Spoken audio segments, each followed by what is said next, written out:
Hello, everyone, and welcome to the Checkpoint Cinema Podcast. Here we talk movie reviews, general entertainment opinions, and everything in between. My name is Seth, and I'm your host today. I am joined by my fellow co-hosts, Christian and Cole. Say hi, Christian. Hello, everybody. Thanks for coming. And Cole. Hello there. How's it going? So our main topic today is going to be Superman and the Fantastic Four. Now, I know that these movies have been out for a little bit. There's reviews all over the place of what is happening within them. How do we feel? If we were to try to get this without spoilers to start, what are some nice things that we can, or not even just nice, we're not pandering. What are some things that we can say about this without going too deep into the story? Soundtrack, Superman is like just amazing. It is very good. And James Gunn's just doing his thing over there. It works. It works so well. I think that was one of my favorite things about Superman is that there is so much emotion through everything working together on screen. It's not just how good the colors work together or the music or anything. They all just enhance each other and make it seem like such a good thing. Like it works. And I like that James Gunn kind of had that visualization of it. It seems like he's pulling it in a good direction. Watching Superman, it almost makes me think where the DCU could go after this. It leaves me quite excited without getting into it. I mean, what do you think, Cole? I think that if DC continues to go that way, DC could top Marvel and become the superhero movies to go to see at the theater. There's more hype for it. It does kind of feel weird because maybe this is an unpopular take. I don't really know. I don't feel like DC's been like a big household presence or even like big blockbuster presence since probably the Dark Knight trilogy. I mean, nothing crazy has come out that would push people to go see things. Man of Steel, maybe. I feel like it's not the movies. DC's always had the better animated shows. I totally agree with that. That is such a great take. I agree with that. So, like, I think the younger generation and ours got to experience a lot of the really good animated shows and movies. But so that has always been higher for me over the Marvel shows or anything like that. On that topic, what is your favorite like DC animated show? I mean, all time DC animated. That's original Teen Titans. Oh, such a good there's choice. There's not even like a comparison. Cool. I don't know. I think I might have to go with the original, like Batman the Animated Series. Dude, it's just so good. They're both so good. It's so good. A second. What do you consider the original though? Like actually Batman the Animated Series, like big built chest, kind of chicken legs. Yeah, dude.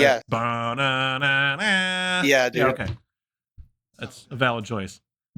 I love that the first episode, I'm not going to go too far into this, but the first episode is like super dated. I watched it recently because I never really got a chance to experience the animated series growing up. So I tried watching it because, it's on Max. Like the first episode is like Batman just like, wow, you're a good criminal for a woman. And it's like, wait a minute, dude. You can't say that. What do you mean? It's just different in times. Back then, it was just a throwaway joke. Well, looking to the future now with James Gunn in charge, I think we're going to see the shift. People are going to want to be in the movies for these. Superman's kind of made its note. I don't think Fantastic Four has shown that same feeling, in my opinion. It is too bad because I want to like Fantastic Four. I want to, and I would say that I do. Like, it's an enjoyable movie. For the most part, I would say that I felt kind of confused by how I felt after. I mean, I know where you're coming from, and I do kind of feel the same way. Okay, wait, backtrack. Let me ask you this question. Is Fantastic Four amazing or great? This is a question for both of you. Okay, if I was to, like, are we looking for a rating right now? Like, is that No, not a rating, just amazing or great? I would say, if you had to pick one, shotgun answer, great. I wouldn't call it like amazing. I'm gonna have to agree with that. Honestly, it's a good film, but like it feels like a lot of the same. How Marvel has been slop. It's definitely better than a lot of the stuff, but it's just nothing really like clicked for me with the film. It feels very safe. I got another one for you. Instead of great or amazing, would you say it's great or that it's good? How far down the list do you actually put it? I feel like I'm doing a vision test right now. I would say that it rings somewhere close to, gosh, I don't know. Because if there was like a middle category between them, that's where it would lie. Okay. You know what I mean? Like it walks that line. There are parts of it that are great, but I would say most of it is good. All right, so that's feeling like a good answer. What about you, Cole? Thought it was still great. Like it wasn't the best Marvel film. I don't even know if it definitely didn't crack the top 10. I don't even know if it could crack the top 20. Maybe I just That's a lot of there's movies. yeah there's just And there's quite a few bad movies in Marvel too. So when you start Yeah. putting it down into the 20s, it just didn't have the magic. so the reason I asked you that is because you said, I can't quote you, but you basically said it was bad, Seth. And so I was curious how far down you were going to keep dropping it. But hearing that you put it in between, I feel like that gives the Okay. viewers a good idea. 'Cause Genuinely, it's not bad. no, I agree. Genuinely, I will say, having seen it a second time, it got better for me the second time. I was Agreed. able to sit there and digest it a little better because I wasn't experiencing that whiplash that I was the first time. I felt like in the very beginning, a lot happened. And then it just kind of was inconsistent pacing for me. I don't really know. I feel like the pacing of the show itself changed, but I never actually felt the time. It felt like the overall time was well done because I never wanted to check my watch or something and be like, are we almost done? No, I think that you get to kind of the end and it's like, oh, we're already there. It definitely is entertaining. It definitely is. Just not up to the par that it could have been. Yeah, I went into it very excited. Ratings. I want you like an out of 10 of Fantastic Four. What are you thinking? For Fantastic Four, I feel like anything lower than like a 7.5 out of 10 would be criminal. What about you, Cole? I do think it's like a 7.5 out of 10. Like it's not any better than that, but it's definitely not lower. It's still a good watch. Oh, apparently I'm criminal because I gave it a 7. I almost said 7 too, so I can't really fault you for that. Not a I mean, I get it. I understand. I think that like once you go into a 6, it starts to feel a little dirty to do it like that. But I still think it's great, and I feel like a 7 is great. But It's justifiable for sure. yeah, there's definitely a lot of portions that make it hit that level.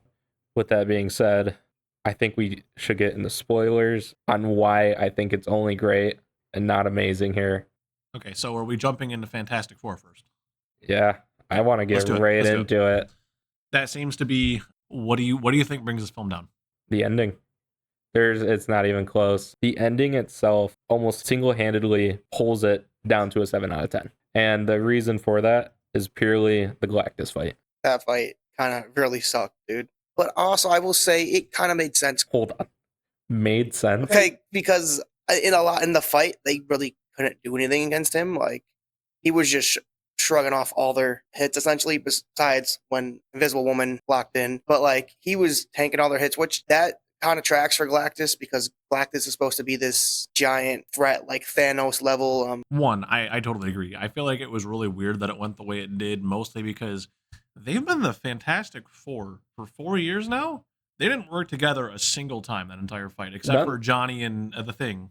Okay. I agree. Okay, that was the one time, but that was literally because he got thrown. He got thrown. I need to go save his ass so he's not out of the fight.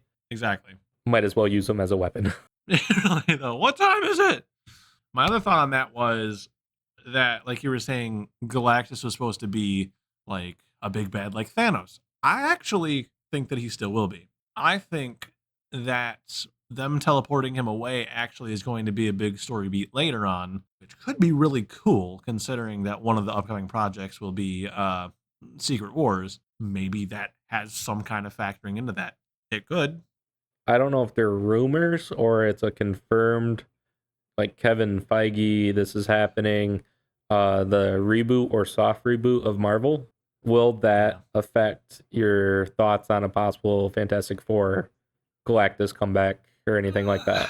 It depends on how they handle it, because for anyone who hasn't seen Fantastic Four and you don't mind the spoilers, obviously you're here. This movie takes place in a MCU adjacent New York. It's not the MCU's New York. It's not MCU. What is it? 616 Earth. Yeah, it's very vintage Jetson-y vibes. You can tell it's just supposed to be futuristic old. I don't know if that makes sense, Yeah, but it's got like a really retro future. it's got Fallout vibes.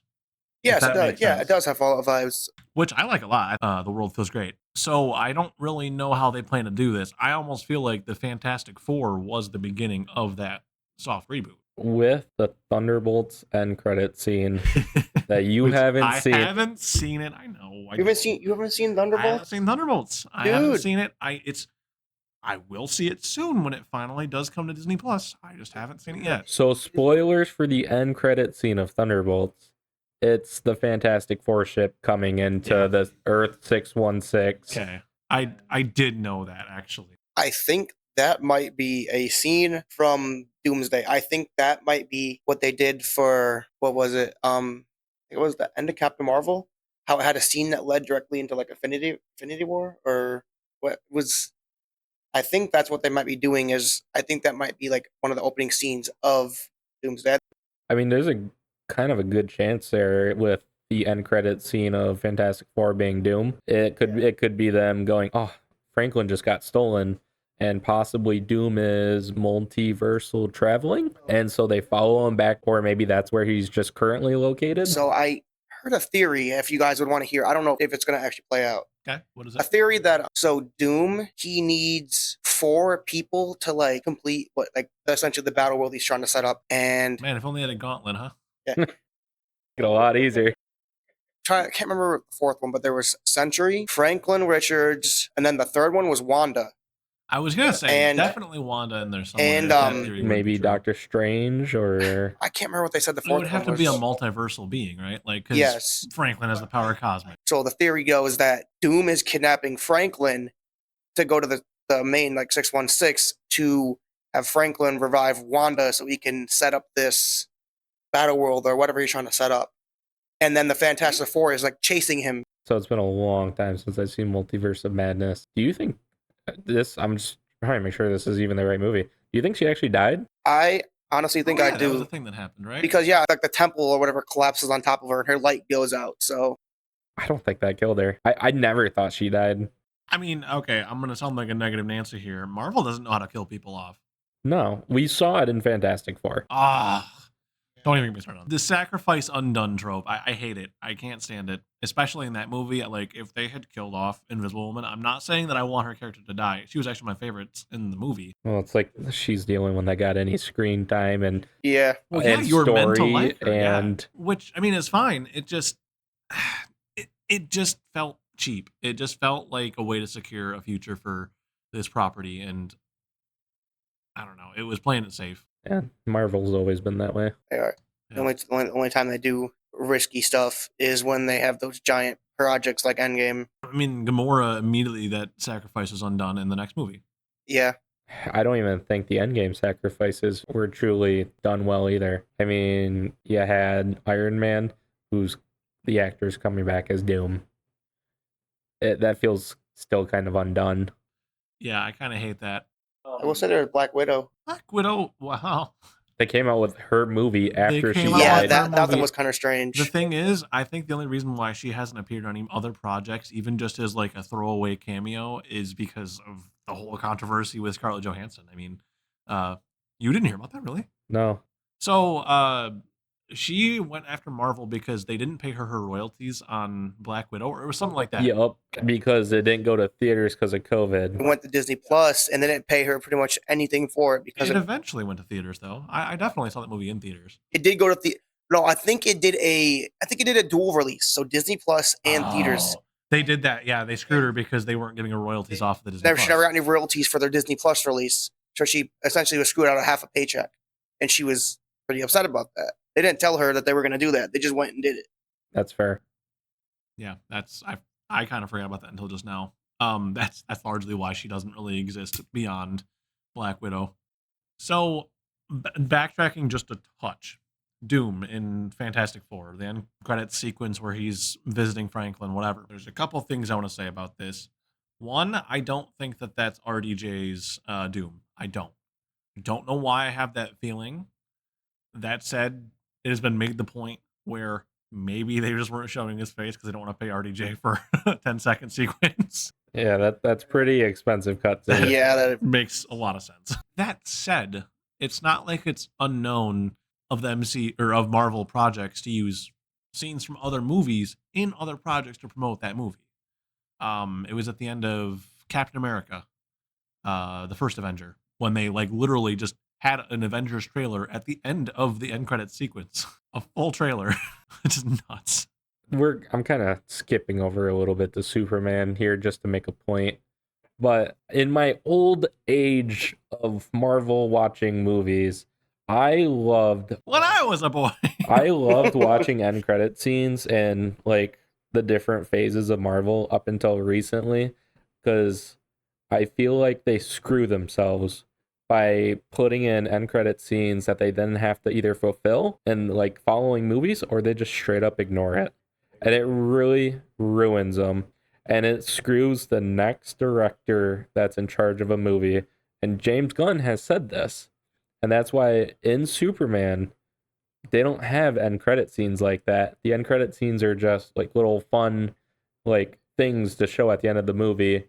I gotta say, I'm just not a fan of them in Marvel anymore. They've kind of lost their touch to me. is fair. I said they used to get me hyped. The Age of Ultron one, when Thanos is like, "Fine, I'll do it myself." That had me hyped. That the was world was looking awfully red in that post-credit scene. he really was. No, I agree with you though. They used to be super cool, and now they're just See, I think that at that point it felt like a little garnish on top. It felt like just a little something extra to like generate a little bit of hype. Now I feel like you almost have to watch the movies specifically for that. Like, oh, what comes next? Like, I want to be the first to know. In the whole movie, it jeopardizes the entire thing before it to deliver this little pinch of, oh, what could be next? And I feel like it very much shoehorns something into another story that's not fully thought of.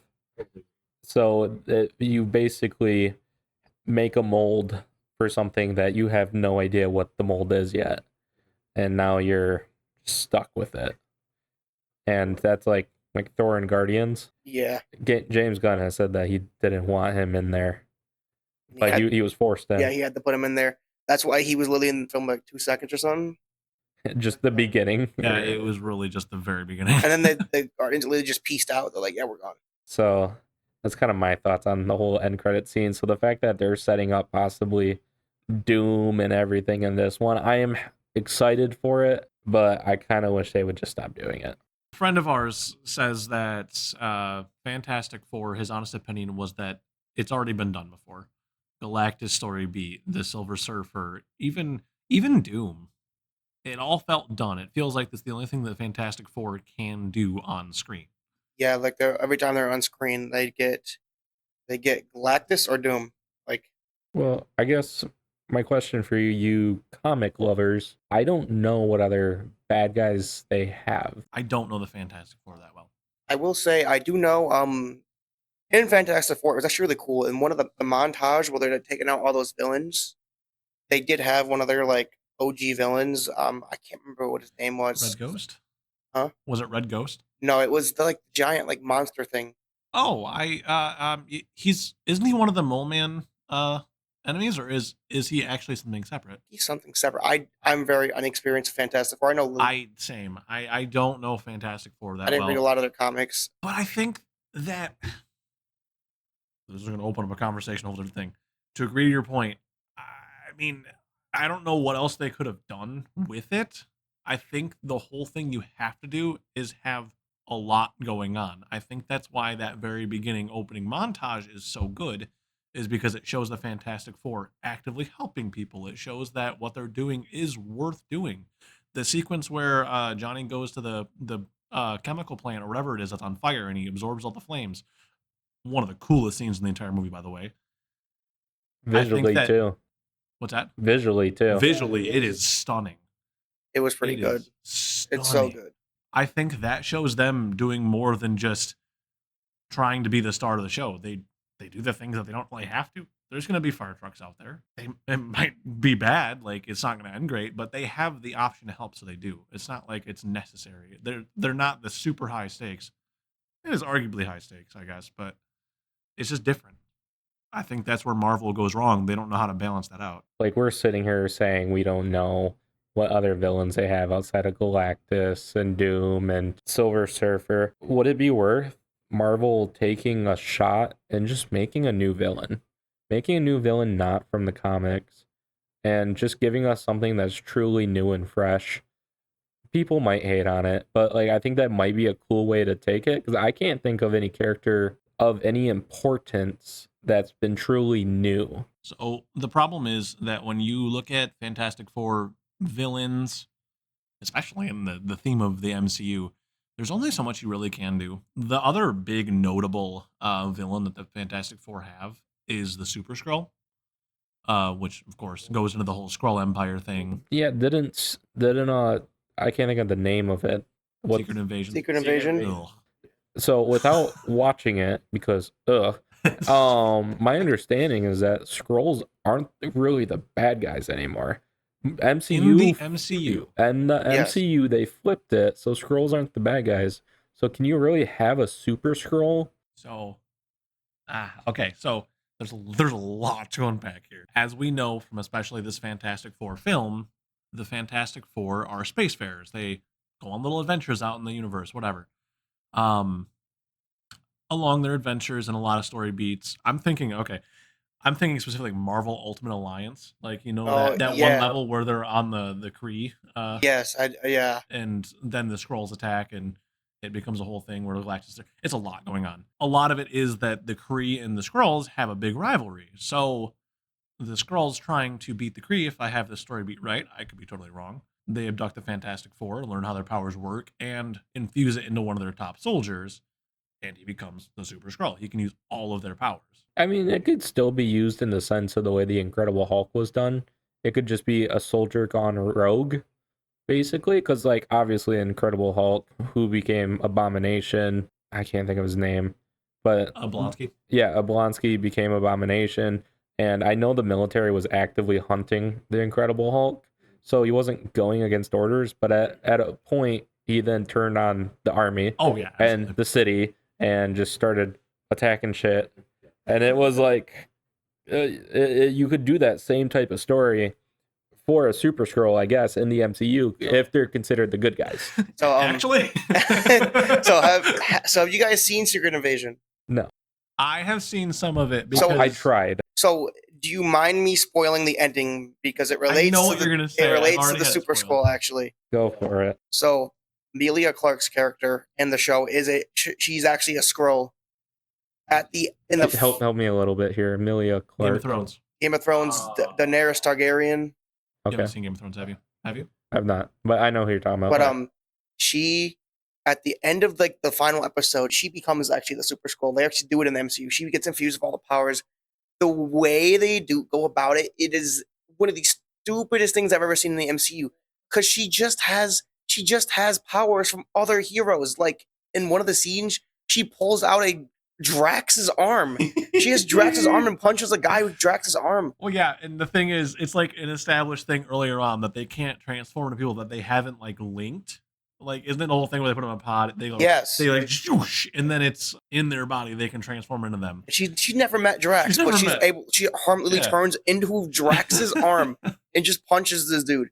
And she like has all these. She has no new powers. All her powers are established characters in the MCU, and it's so stupid. It's like this doesn't make any sense because she hasn't met any of these characters. She hasn't like. How would she even know about what Drax looks like? So what you're saying about bringing in the Super Skrull was that it was the Fantastic Four, the DNA, and everything. Yes. But that's not the way the MCU did it. No.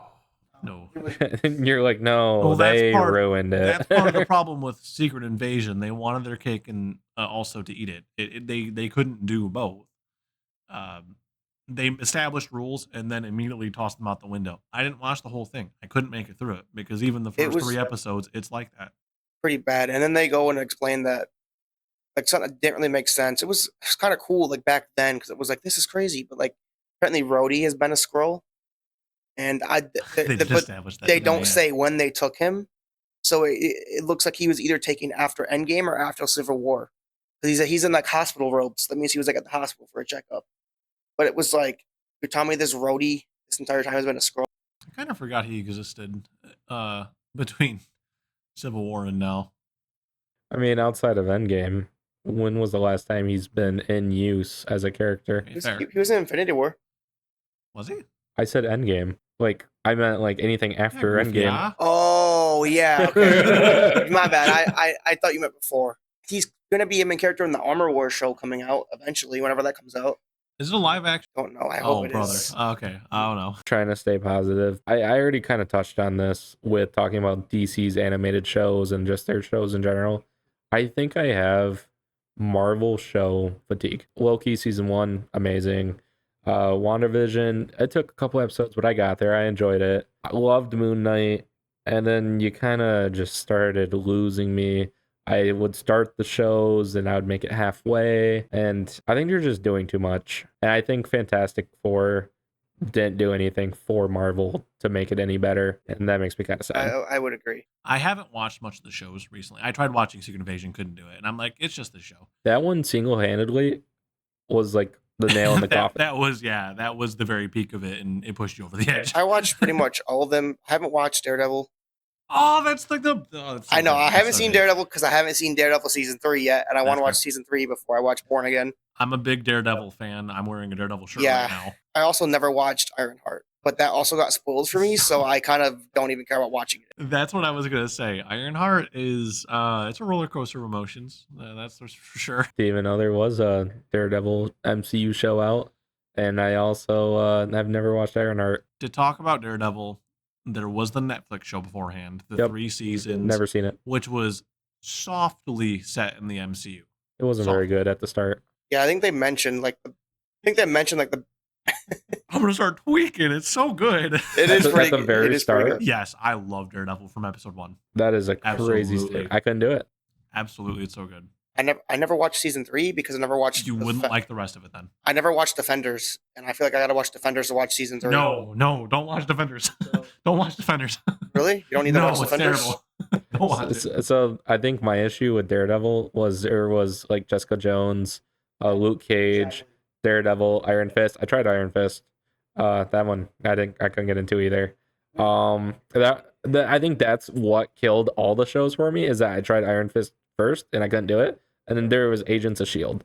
I actually made it pretty far on that one, and then the whole I'm missing his name here. He dies in the first of Coulson being like a robot or android type. Actually, thing. I didn't know that. You didn't know I've that? never seen Agents of Shield.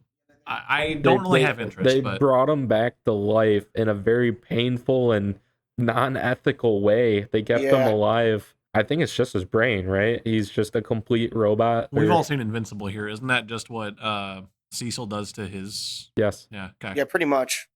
To kind of relate to something I know. It's basically like a consciousness in a robot body.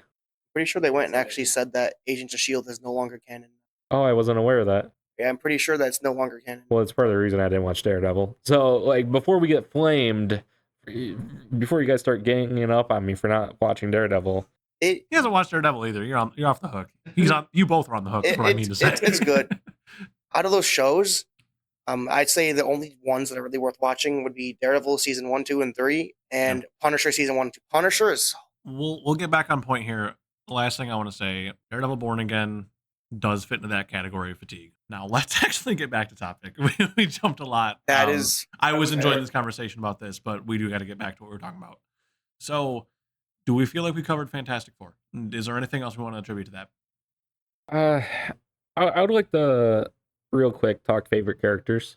I feel like that's a good spot to end on. Personally, I think Johnny or Silver Surfer has to be my favorite, especially the way they interact together too. But with that being said, do you guys think Silver Surfer had a good enough reason to actually betray Galactus? No, Why? because where was the turning point? Right, like In, she in, heard. in the city. I know. I know literally where it was. I know literally where it was. But like that's to me that reads the same way as Batman v Superman. Oh my Martha! It feels exactly the same to me. That's dumb. It's not, but it should be, right? I- Like think they were trying to portray that she has seen him do this so many times, and that Johnny was supposed to be the one that finally got through to her that she's like she can't sit by and let this happen anymore. But like I agree with you. Like it was kind of just out of nowhere. Well, it felt like it was what was supposed to happen. I think it would have been more meaningful if it was Johnny. If Johnny tried, and I don't think he could have done it. I don't think him going it wouldn't full have been speed and smacking Galactus would have actually pushed him back in the portal. I truly think that it would have been more meaningful if Johnny attempted it and if it worked. But I do agree with you guys. I don't think Silver Surfer had a good enough reason to actually swap sides and betray Galactus, and the timing felt wrong. We have that scene in the city with Johnny and Silver Surfer, and then half an hour later during the final battle, she just appears and does it. Maybe if it was like a couple minutes ago, but it felt like a whole movie ago. It's such a weird thing. It's just like I said. I think it was just what was supposed to be. With all the Future Foundation talk, anyone that knows what Future Foundation is in comic speak is Johnny Storm dies, a new, if you want to call it, Fantastic Four is created, and that ends up being Mr. Fantastic, Invisible Woman, Thing, and Spider-Man, actually. Obviously, that's not where they're taking the Future Foundation. That's fine. It just would have been interesting. I thought for sure at least one character was going to eat the big one, and it didn't happen. So favorite character. You asked favorite character, right? Yep. I was about to get to you. What's your favorite character, Seth? Oh, my favorite character, as goofy as this is going to sound, I think it was Galactus. Crazy statement. I know it is. I can understand it, dude. I'm not saying he's the best character. I'm saying that his presentation, the legitimate threat that he poses until Sue pushes him, is actually not. I think he feels weak. I do agree with that, unfortunately. But up until he actually gets in the city, like towards when they're pushing him and they're actually kind of fighting back against him, he feels absurdly like the presence of doom. Like not like Doctor Doom, but just like your end is coming. Like this is it. And then he lands on Earth and he's kind of like small. Yeah, small and small and a lot weaker than you were like. This is supposed to be this giant presence, and he's kind of weak. Well, I was thinking that while we're watching it, like they're standing on the ship talking to him, and he just is this giant, this absolute monster of a person. And then he stands in the city, and he's still very big. He's still very big. I don't think that perspective is any different, though. You don't think so? You think it's no, scaling? I mean, you think of like if you took a shot from a 30-story building or something and pointed it down at the Fantastic Four. Like that's the shot that they did in the ship, showing how small they looked, basically. And then you'd put him in the city, and it's still like 30-story. Like he's at the top of these tall buildings. But like this is Galactus. He's a Celestial. He's a planet eater. And like I'm not a huge comic guy, but my understanding is this dude is like the size of like moons and planets. Like Seth brought up earlier, Ultimate Alliance, he is literally like 5 times the size of the Earth in that game. Like he can literally pick the Earth up in his hand and eat it like it's a cookie. There's a lot of concept art of him literally with the Earth in his hand, like Shakespeare with a skull, or whoever it is. Yeah, that's Shakespeare. Hamlet? I think it's Shakespeare. Doesn't matter. That's irrelevant entirely. But the visual cue of like holding like a baseball in your hand, like that is insane. And obviously that's a hard depiction to make in the MCU in an actual movie, but I feel like you have to give him that representation.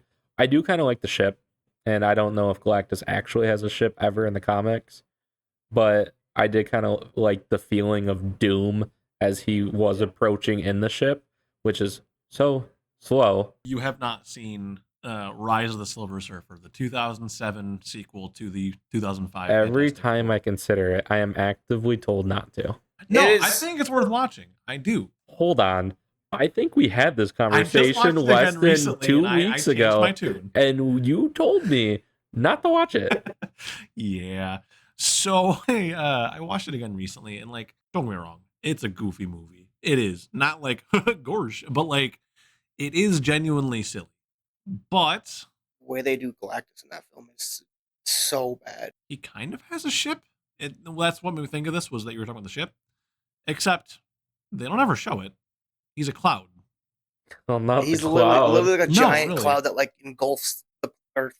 It's so bad. Bro, No, they he- didn't have the budget for a giant man in the sky. Yeah, No, actually, really though. They just like they show him and it's just I thinking back, I don't think I let you finish your thought. Why is he your favorite though? Like Okay. genuinely. So, as far as comic accurate, I genuinely think that the presence of Galactus is super accurate. I love like his whole design. I love how much of a menace he is. I love how he can't be fooled. Like the one bit where he like stops his feet from going over the line, which is dumb. Dumb. The whole It's dumb. whole It's thing's dumb. dumb. But like he could have like done the whole cartoon thing, like, oh no, but no, he didn't. I love like everything about his design, and maybe that's like literally it. I'm a very visual watcher, so his whole presence, his vibe, not so much the story stuff. Perfect. All right, what about you, Cole? honestly, this probably is going to be a hot take. My favorite character is got to be Reed Richards, which is crazy because I was honestly the most skeptical about Pedro Pascal's like casting, like all the other castings. When I heard the castings, I'm like, I could see it, but Pedro as Mr. Fantastic, I was like, I don't really see that. And I watched the film, and in my opinion, I was like, he does a really good job portraying this very high intellect person. Like, this is the smartest man on earth. He's always doing all these equations on the board, and he's always trying to brainstorm ideas. That is literally the essence of Reed Richards. That's what he does. And it seemed like the universe that they're into, like a lot of the tech is like developed by him. I do agree though, like he fit the genius role that he does in the comics so well. Best portrayal on screen of Mr. Fantastic Reed Richards I've ever seen. So I have a thought on, because you mentioned the casting of Pedro Pascal and how you were kind of wary. I agree with you actually a lot. I love Pedro Pascal. I think he is a great actor. Every time he's cast as someone, like when I saw he was Joel in The Last of Us, I had the thought, I'm like, does this work? And I thought the same thing with Fantastic Four. And every time I'm pleasantly surprised. Like I genuinely, like, it's not that I don't think he can do it. It's just like I have such vivid picture of what that character is. And he does a great job. When you think of like looking at what Reed Richards looked like, honestly, I more imagine him as John Krasinski in Multiverse of Madness. That's what Reed Richards would look like normally, and that's what I was expecting. But I was pleasantly surprised with Pedro Pascal's I feel performance. like what you're saying with Multiverse Madness, Reed Richards working so well. For me personally, I really do agree. I didn't watch The Office. Oh, that's I think crazy. that might be why, because I can't help but see him and think he's gonna like look at the camera for a long time or something, like an awkward like. You guys can't see it, but I did the whole head tilt like puppy dog look. I think he got the looks down of Reed Richards. He did not get the intellect and he's supposed to be the smartest man on earth, but he literally gives away all the weaknesses of the Illuminati. He's like, yeah, Black Bull, he uses his mouth. His whole power is based on his mouth. Like, he can destroy you with his mouth. And Wanda's like, all right, I guess. That's a sentence. Yeah, hold up, bro, hold up. But Wanda's like, all right, well, then he can't use his mouth. He's like, oh, okay. Let me just attack you straight up head on. That is not strategic. No intellect thinking. Just that is not fantastic. So I'm gonna be a complete hater for a second. Oh, I gave Reed Richards a 7 out of 10. I thought he was fine. I don't think that he was the best or most important character in the show. 100% he plays the genius perfectly. He does not play Mr. Fantastic, stretchy powers and the way to be used. And it just felt like his powers were very limited. Limited is a good word for it. I would 100% agree with that. Like, he barely uses his powers in the film. Okay, but let's talk about the Galactus fight where he's getting stretched. Yeah, that makes no sense. The upper, I'm gonna be a comic nerd here, and like his upper limit of how far he can stretch is something like 6 miles. It's that was insane. my understanding. It's insane. Bro should have been able to wrap around Galactus several times. And bro was able to stretch like 20 feet. What do you mean? He probably stretched because he was in between all the buildings. He probably stretched the length of the road Yeah. Like from sidewalk to sidewalk. Yeah, it wasn't anything, and it's like that's kind of embarrassing. Like they say 1 in 5 guys. Oh no. I also agree with Powers. His combat kind of sucked, and that wants me to lower the character. But just because of the intellect itself, that raises his character just so much higher than me. Because Mr. Fantastic, he has these powers. This is what he does. But when I think of Mr. Fantastic, Reed Richards, I think of his superior intellect. How he is literally, like I keep saying, the smartest person on planet Earth, smarter than Bruce Banner, smarter than Tony Stark. That's what I think of, and I think Pedro just nailed that part perfectly. I think that positive heavily outweighs like negative. That's the one really good thing I have to say about Fantastic Four is that like they actually did build their characters quite nicely for the most part, I would say. Outside The of ones the that thing. were actually that's kind of the thing. Yeah, I do agree. The thing Ben felt a little lacking, but it's also because I heard that they cut out a lot of the film, and most of the scenes they cut out were with the thing with Ben, and they cut out a lot of his story and stuff because they thought the film would be bloated. I think that was a large overcorrection. I mean, maybe not in the worst ways, but like the 2005 movie, it focuses a lot on the thing. Like he is the actual center main character for most of it because he's struggling with accepting his powers, and like that's a really good story beat for him. But it felt like nobody else got their chance to shine with him. And it almost felt like it was like beat over the head a little bit too much. Yeah. Where I feel like this movie does what they do with him very well. I feel like they do it well. He's from Yancey Street. He's the everyman that everyone likes, and even though he looks like a hideous monster, not my opinion, just everyone likes him. Like he's just a good dude with a good heart. He bakes, he does all this crap for the family. Yet they didn't show enough of him just in general, I felt, to drive any kind of point that he's actually like a person with feelings, with complexity. If I was to go and pick one of the Fantastic Four characters to be a side character, it would be him.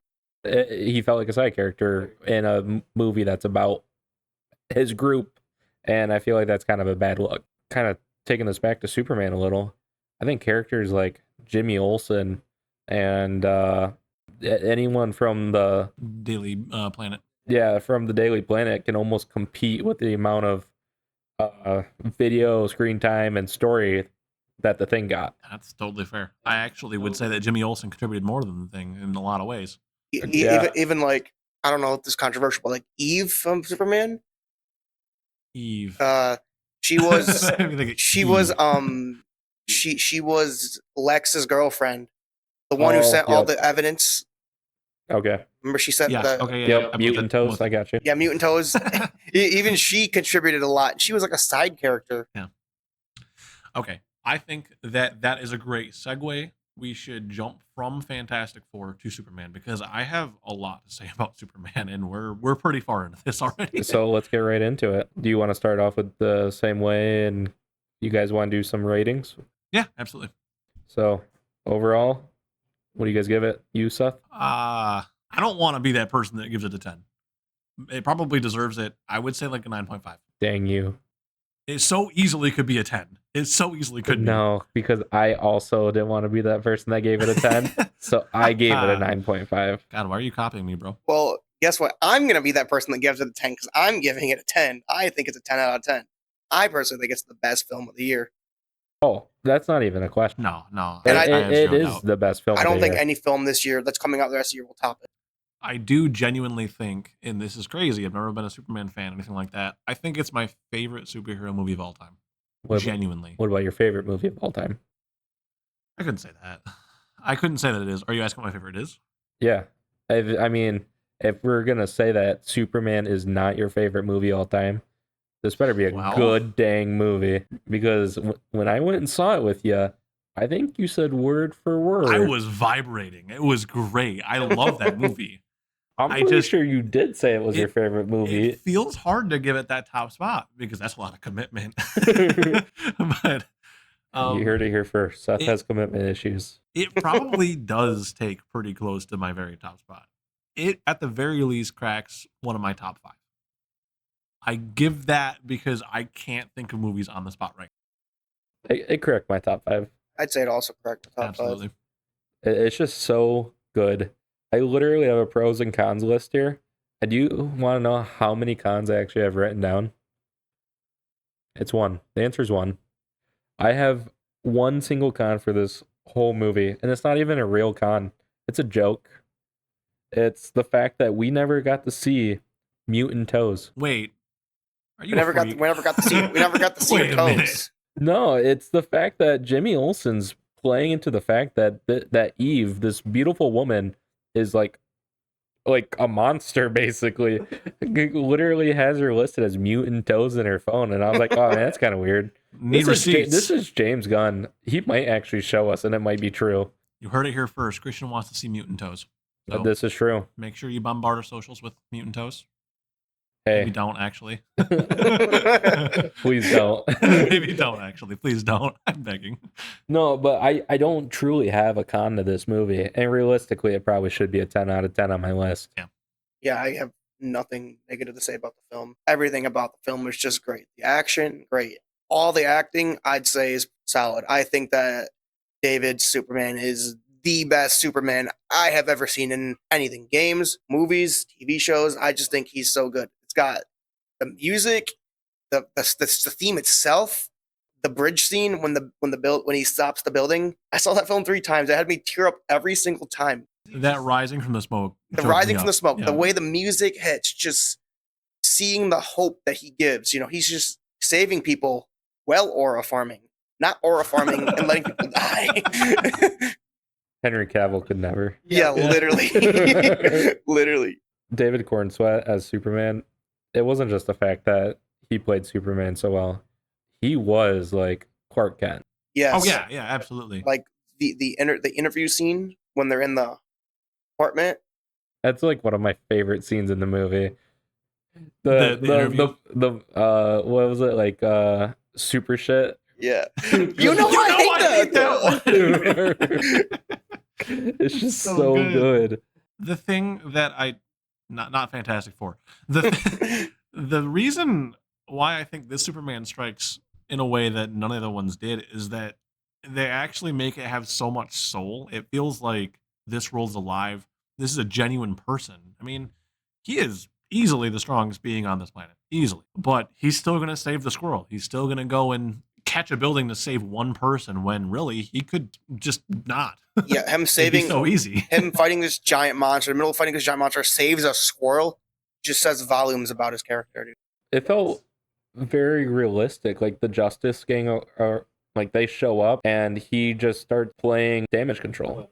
Yeah, I mean, like he's seeing the damage that this colossal monster is doing, and he's realistic. He's the strongest one there, but he knows that they can handle it. And that is why that is my favorite scene in the entire movie.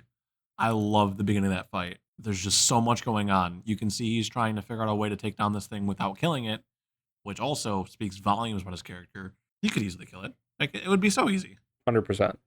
Yeah, literally. He could have had that fight done in like 2 seconds. But he cares about everyone else, no matter how hard it makes his life. He wants the best. He's an optimist, and we've never seen that in a Superman before now, I don't think, without it being like a shucksy, old-timey Superman. You were saying that's your favorite scene.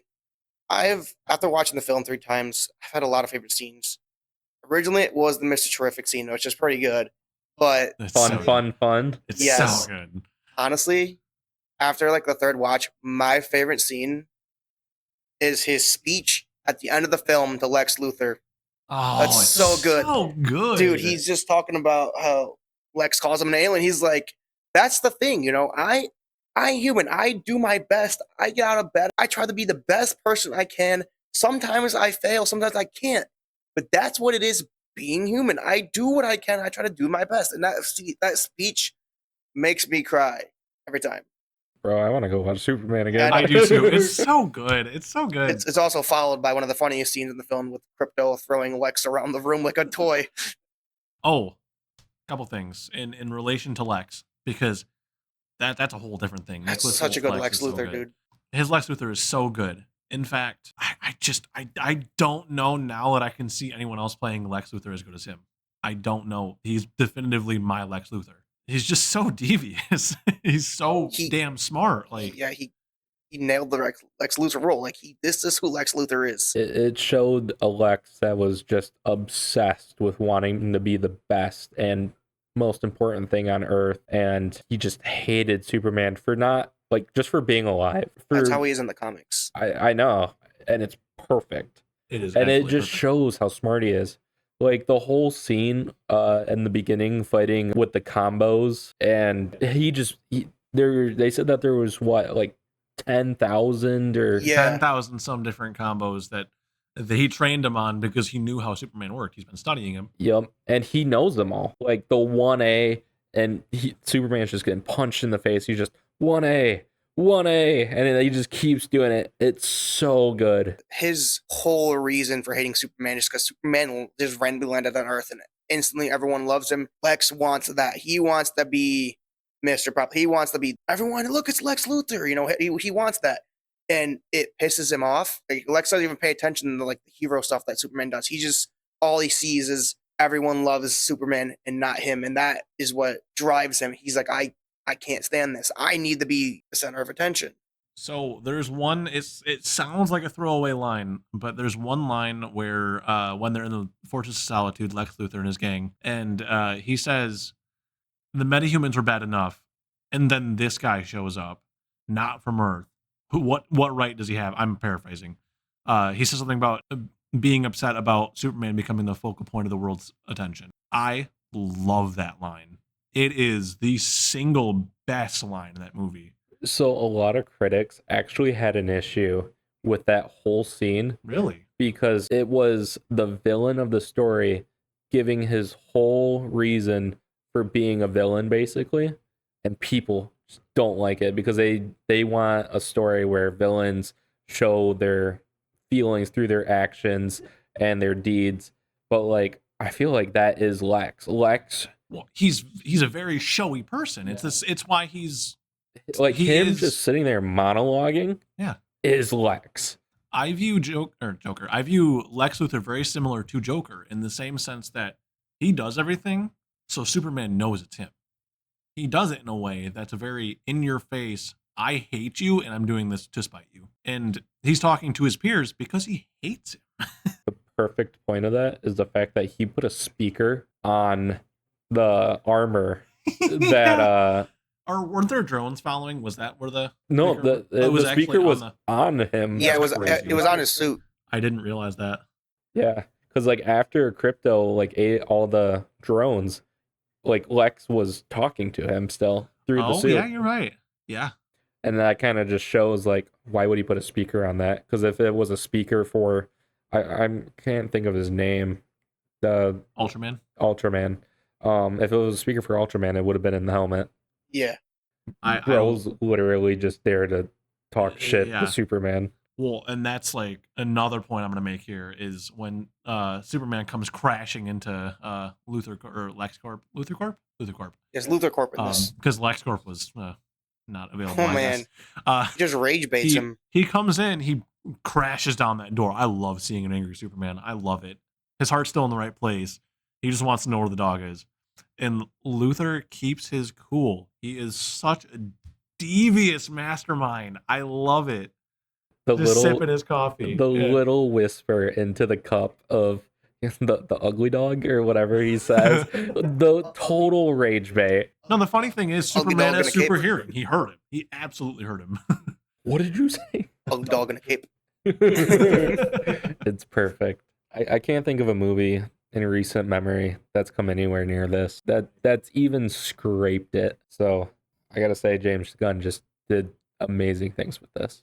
Yeah. I think that it's James Gunn, but I do legitimately think that it is all the talent in the movie as well. Every single piece of this works together. Every single piece of this. The only thing in this movie that I kind of struggled with was Superman's Kryptonian parents ending up being like conquerors. That was the weird story beat for me. But yeah, that was. I think it was okay. I don't think that makes it weird. I think that gives it the new DCU twist. That is a fair point. I agree. Because like in every iteration ever, basically that's not the way it is. So like truly changing it up and him thinking his whole life that he's doing this because his parents want him to, and then flipping that on its head is almost refreshing in a way. And it showed that he's there for humanity. He's not there as a Kryptonian. Because if he was there as a Kryptonian and he saw that, he would have flipped the script and he would have done what Ultraman was doing. I think another thing great about this film is that every side character, for the most part, felt really important and that they all had their own screen time. I think my only complaint is I wish Isabella Merced Talk Girl would have got more screen time. That's probably my only complaint about the film because, first off, Isabella Merced, she's an amazing actress.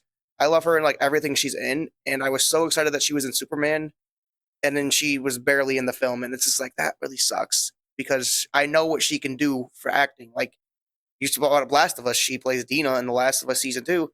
She's so good in that role. She literally feels like she's ripped straight out of the video game.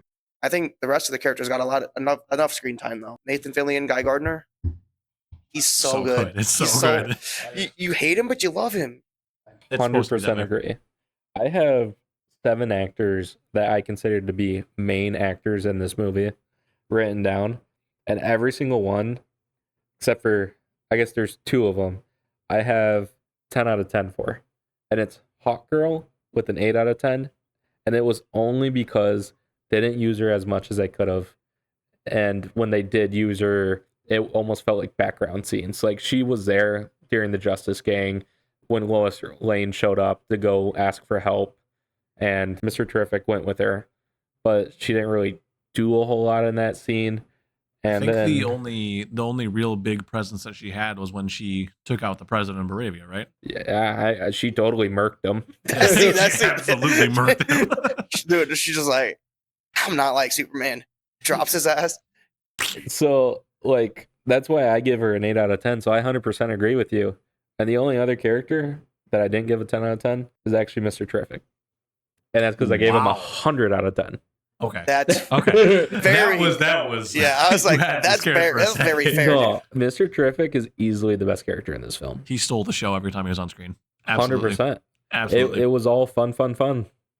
It was. Like, I don't know much about Mr. Terrific, but to my knowledge, he played that character extremely well. Mr. Terrific is supposed to be this, I'm the smart guy. He is DC's Reed Richards as far as intelligence. That is kind of the viewpoint I have on him. That's what I was thinking. Yeah. Batman called him in one of the animated shows the 3rd smartest man in the world. And I'm not sure if it was the world or the universe, but that's something that I kind of hung on to when watching this movie, was like, this dude he's goddamn Mr. Terrific. And I went into this not knowing a single thing about Mr. Terrific, never having any kind of exposure to him at all.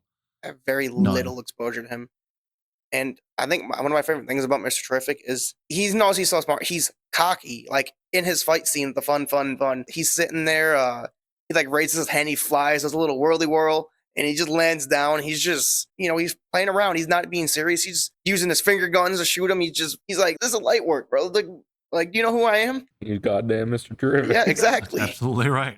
Which is easily one of my favorite lines in the show. I want to discuss Pa Kent. I need to discuss Pa Kent. His parents in general, like his Earth parents. One, this movie does them properly. At first, didn't like how they did Ma Kent, because she kind of had the whole I'm too dumb to operate a cell phone thing going on, but I think that's okay. Like it was fine. Like it didn't affect anything. I actually felt like that was very fitting. I thought it was fair. I don't know Ma Kent. Pa Kent I do. Pa Kent, that dude. He's so good. His talk with Clark.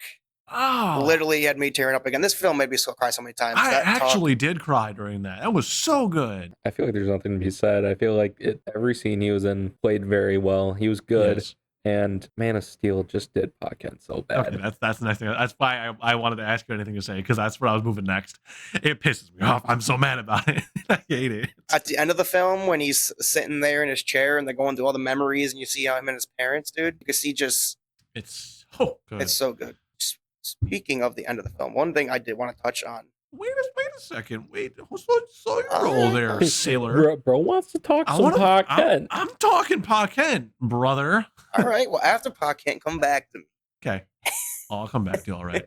Hey. Pa Kent, Man of Steel. I like Kevin Costner. Yes, Russell Crowe was his space dad. Kevin Costner, Pa Kent. I think that the actor fits the role. I think the writing was terrible. Terrible. Having a Pa Kent tell your Clark Kent that you shouldn't have used your powers to save a bus full of kids is crazy. I'm sorry, but there's no way Pa Kent would be so, what's the word for it? Stupid? Heartless. I was thinking Heartless is the word. Yes, I know. I hate him. Okay, look, realistically, Pa Kent is smart enough to one, be like, okay, who can hurt Clark if somebody knows? Only risk is himself. Pa Kent is the least selfish person in fiction. The least. Absolutely the pinnacle of what it means to have a good heart. That is where Superman gets it from. I hate that. Don't save me. They'll know. It's a tornado. Nobody's looking. Everyone's running. Don't save me. What do you mean? I mean, they were all looking. Literally, everyone was like under a shelter and they were just staring at him because he was going, "Don't come save me. I'm not coming to you." But it's not like they're gonna ID them. I mean, it's a small town. But they were on the highway. I don't think it matters. I think you're talking small town, Midwest. Yeah. I mean, people maybe. talk. So they move. Realistically, he was also old at the time. Clark was old. Is it established in Man of Steel that there are no other metahumans at that point? Was Superman the first? I believe so. I believe so, but I think it is. They retconned Wonder Woman because her movie actually so fair. Because her movie takes place in like World War. Was it one? I don't know. The movie's bad. Yeah, I think it was World War One. Kicked off World War One. And their second movie takes place in the 80s. I think actually it was immediately retconned because Batman v Superman. Batman's been around for 20 years. Oh yeah, he is, because this is an older Batman. This is based on what the Dark Knight Returns comic. Is that what it was? Yeah, don't get me started on Batman v Superman. We'll be here for a long time. We're sitting here trying to talk Pa Kent, and now we're in Batman v Superman. Yeah, guys. We need to go back. I'm sorry. That's the whole rabbit hole that we'll probably talk about some other time. Okay. Anyways, Cole, what were you going to say about the end of the movie? Superman 2025. What did you guys think about Supergirl being at the end of the film, setting up the next film? I actually didn't mind it. I really liked it because one, it explained why he has crypto, because like where did crypto come from? It explained that, and also I like Supergirl, and I'm excited for that movie because it is supposed to be based on the comic Supergirl, Woman of Tomorrow, which is essentially a comic where she is trying to deal with all her trauma, and she can't deal with it, so she goes around planet hopping, just getting drunk and stuff because she has the trauma, because she was supposed to be sent to Earth with Clark, protect and watch over him, but her ship got stuck in like a time thing, so she arrived years later after Clark was already grown up and already an adult. To kind of go off what you're saying, I think that that's really cool because I feel like the DCU is actually trying to show real people being heroes, not heroes trying to be real people, and that is cool to me. I feel like an issue that DC's almost always suffered with, they've never been very good at showing that portion of it. And once you finally show that like Superman's human, the whole speech with Lex, like even though he has all these powers, he has the same problems. And I think that means a lot.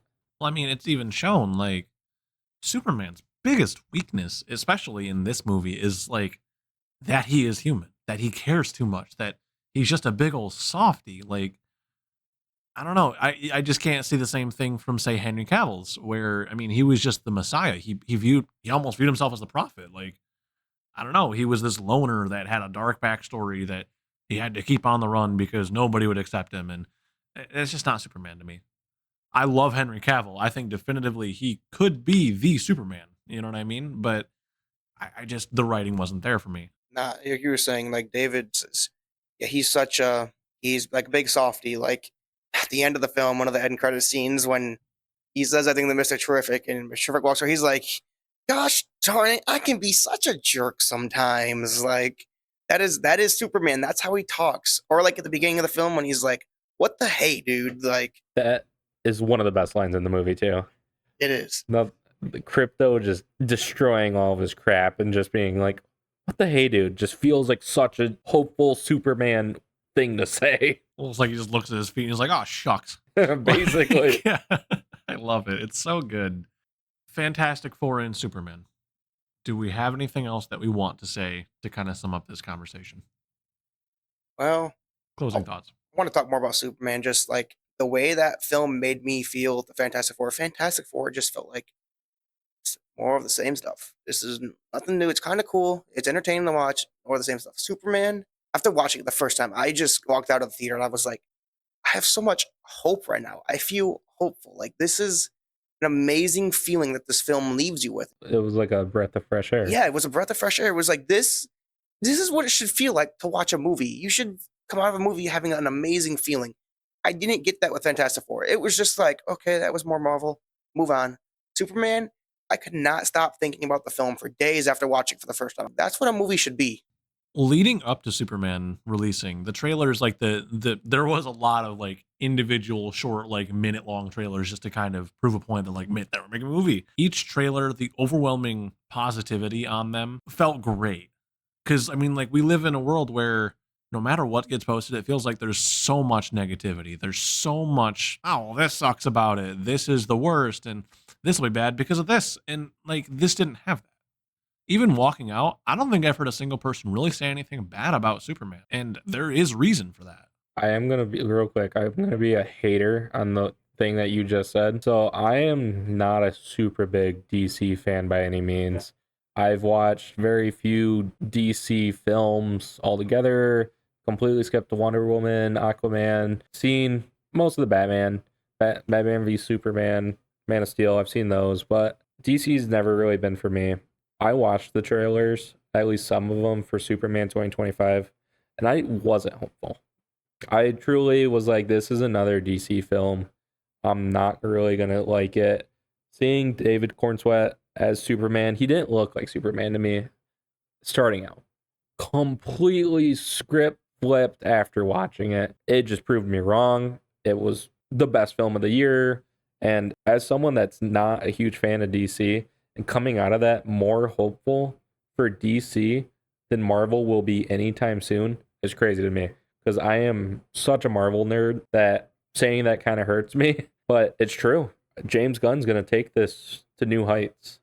And I don't think Marvel will be able to compete in the next couple of years. Yeah, I agree. Totally agree. And I think that when I saw the trailers for Superman, I really thought they were trying to jump ship on like, oh, let's make a collaborative project again right away. Green Lantern, Hawkgirl, Mr. Terrific. Let's just throw everyone in right now and get it started.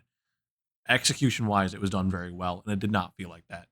I like that it's an established universe. Like they say in the beginning of the film that metahumans appeared like 300 years ago or something. Like this is an established world. And even like at the Hall of, I think it was the Hall of Justice, they had a mural on there of all these heroes from years ago. And I wasn't sure how that was going to play because I really thought there was going to be introductions for each character, and they weren't going to let everything be so chill and let it be these characters exist. Deal with it. I think that's the way that these movies have to go nowadays, because origin stories just, they have the same fatigue that I was talking about with the Marvel shows. Doing an origin for every single character, they can be good. Like Iron Man's one of my favorite movies, but that was also the start of superhero movies in general.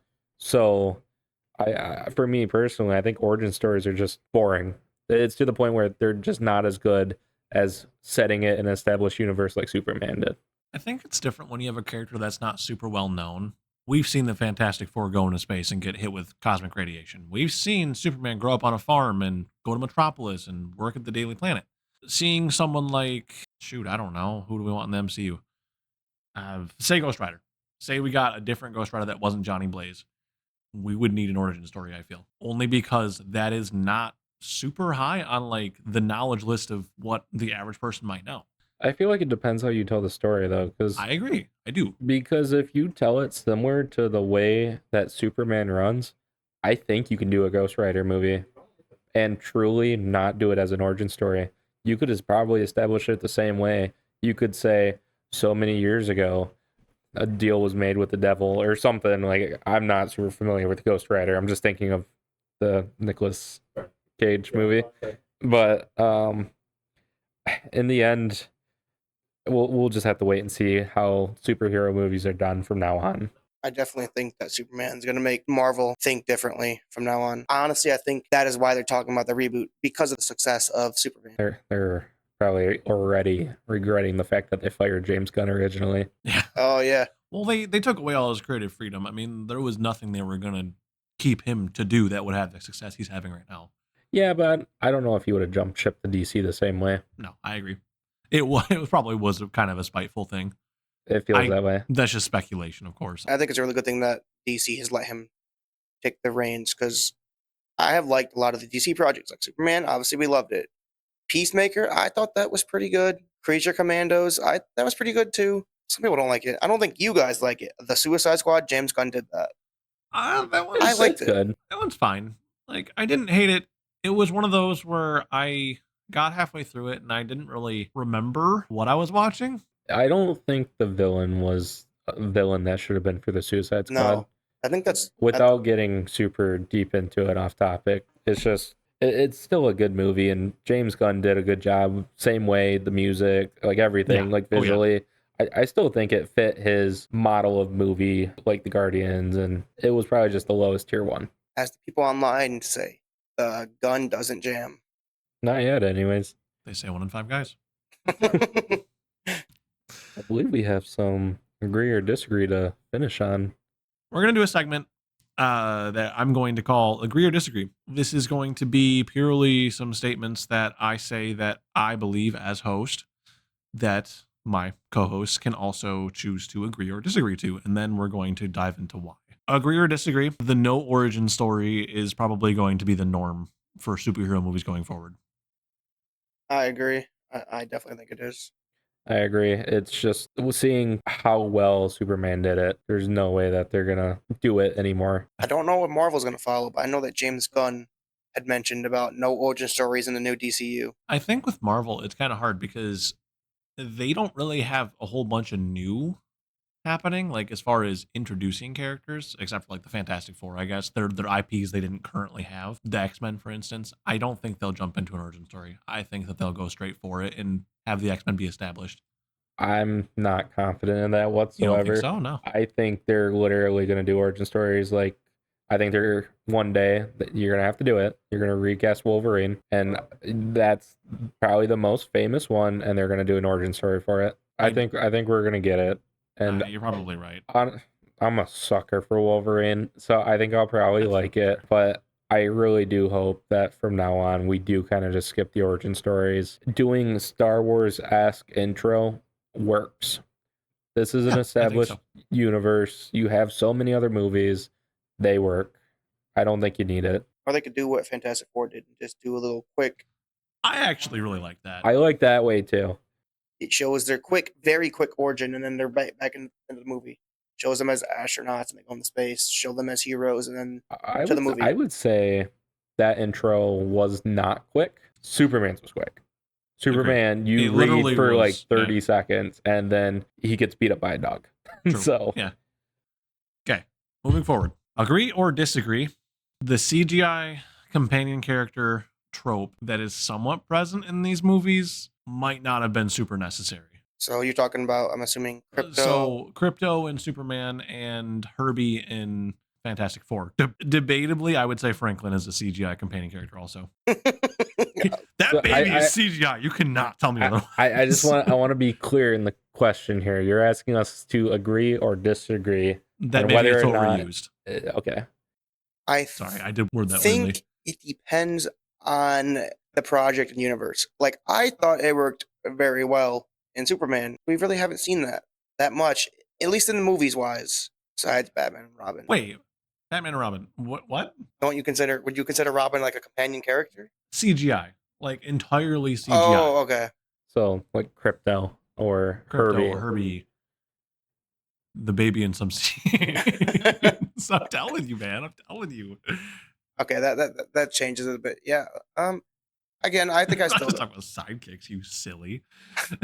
I do think that it depends on what movie and like what universe. I thought it worked very well in Superman. I think I agree with you. In Fantastic Four, it was just, this is part of the movie. So with that being said, I'm also going to align my thoughts with Khol. I think Herbie was not a good character. I think it had nothing to do with the CGI. Nothing to do with the CGI. Agreed. Agreed. It literally, if they could have just made him have a fun talking, you could understand him voice, I think I would have been fine with the character. But like, I couldn't really get into it. I didn't care for him. But I love Crypto. He's one of my favorite parts of all of Superman. So like, I think having the CGI companion is good. I mean, I like Groot, if you'd consider him. I think at the end of the day, the companion characters, you can't blanketly say that CGI companion's a bad thing. I don't think you can. Give me like 2 minutes. I'll give you 5.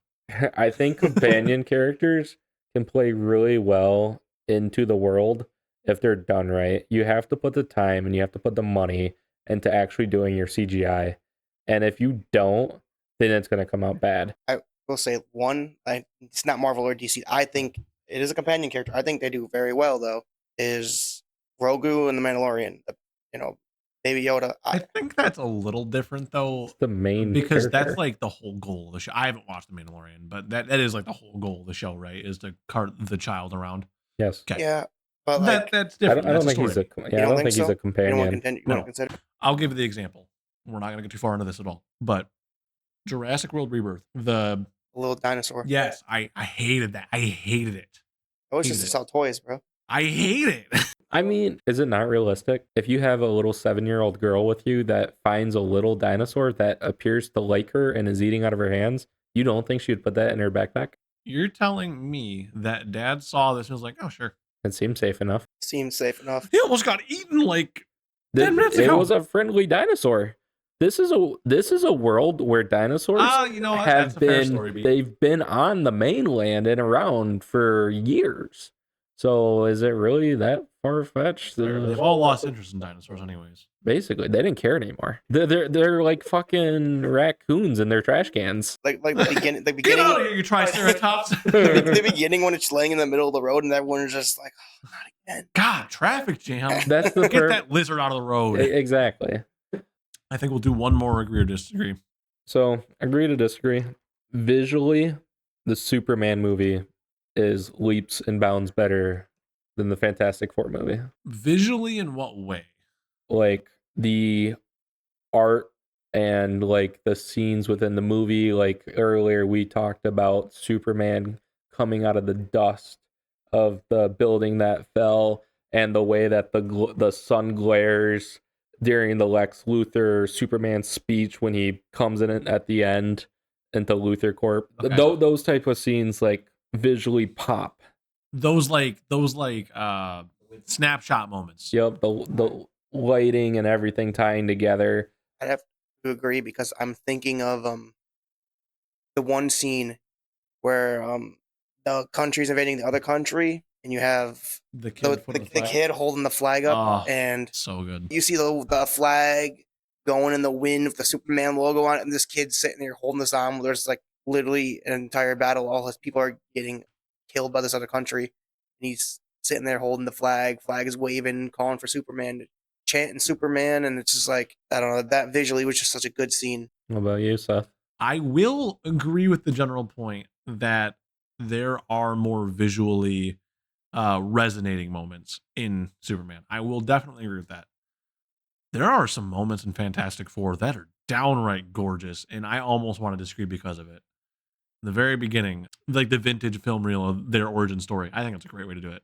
The way that they depicted the neutron star, that was one of my favorite scenes in that entire movie. I love that, and it was just the visual of it. Somebody sat there and designed that. That is so cool to me. We talked about the scene with Human Torch absorbing the fire from the plant.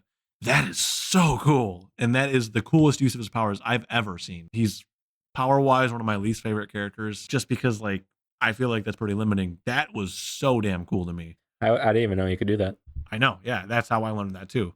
It's so cool. But there's a lot of those big moments. And Galactus, the first time you see him, how he's just this looming presence. Oh, it's so good. So this was all a setup. I disagree with the statement I made. So Fantastic Four, as much as I gave it a 7 out of 10, visually, this movie's amazing.